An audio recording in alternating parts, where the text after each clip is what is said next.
E agora o nosso foco é saúde, diversos temas e especialidades que interessam e muito a você, telespectador. Então, se liga nas matérias a seguir.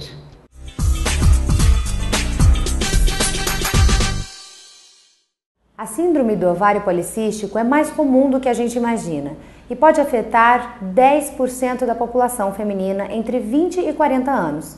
Sobre esse assunto, nós vamos conversar com a doutora Márcia, que é ginecologista e obstetra. Doutora, não se trata de nenhuma doença, porém, como em toda síndrome, o diagnóstico do ovário policístico pode se dar através de alguns sintomas. Quais são eles? Assim como toda síndrome, a síndrome do ovário policístico é um conjunto de sinais e sintomas. E o diagnóstico se dá pela reunião desses sinais e sintomas.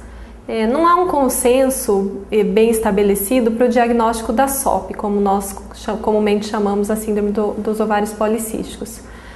Mas o que é mais aceito hoje em dia são os critérios de Rotterdam, e são usados 3 critérios para o diagnóstico e a paciente deve ter pelo menos 2 para se enquadrar nessa doença.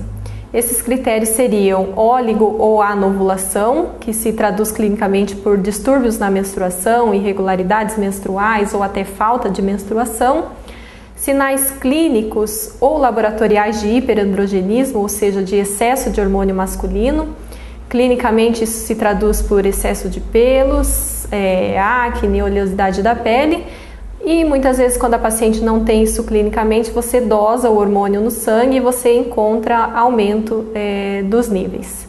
E o terceiro critério seria o aspecto policístico do ovário ao ultrassom.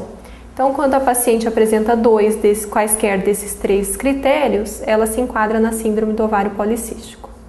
Além daqueles estéticos, como o aparecimento de pelos nas pernas, barrigas, até mesmo nos seios ou na face, quais outros sinais nós podemos perceber no nosso corpo diante da síndrome de ovário policístico? Os outros sintomas seriam, além do excesso de pelos provocado pelo aumento de hormônios androgênicos, oleosidade da pele, acne e excesso. E como está muito associada à resistência insulínica, é uma paciente que muitas vezes tem sobrepeso ou obesidade. A síndrome do ovário policístico é um daqueles males que só a genética explica, doutora? A síndrome do ovário policístico está muito relacionada à resistência insulínica. Então, a gente pode se dizer que tem um componente genético hereditário de transmissão importante. Mas o que se nota é que os hábitos de vida modernos também influenciam muito no desenvolvimento dessa síndrome, ao passo que esses hábitos levam ao aumento da resistência insulínica. Então, geralmente são pacientes sedentárias, com sobrepeso, obesas, e que com esse ambiente elas têm aumento dessa resistência insulínica que gera essas alterações metabólicas, inclusive a síndrome do ovário policístico. Existe dificuldade para engravidar com a síndrome de ovário policístico? Sim, a SOP ela pode levar sim à infertilidade. De que forma?